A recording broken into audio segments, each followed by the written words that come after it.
ভাইরা আমার, বোনেরা তোমার, আজ দুঃখ ভারাক্রান্ত মন নিয়ে আপনাদের সামনে হাজির হয়েছি।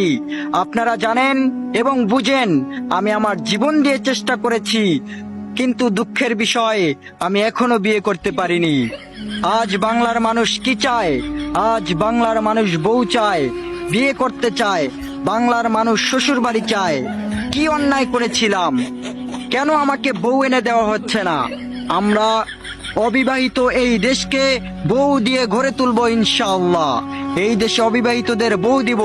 কিন্তু দুঃখের বিষয়, আজ দুঃখের সঙ্গে বলতে হয় দীর্ঘ 19 বছরের ইতিহাস, শ্বশুর বাড়ি না যাওয়ার ইতিহাস। আজ দীর্ঘ 19 বছরের ইতিহাস, অবিবাহিত ছেলে মেয়েদের আর্তনাদের ইতিহাস। আমি আম্মুকে বলেছিলাম শুধুমাত্র একটা বউ এনে দাও। তিনি আমার কথা রাখলেন না, তিনি রাখলেন আব্বাজানের কথা।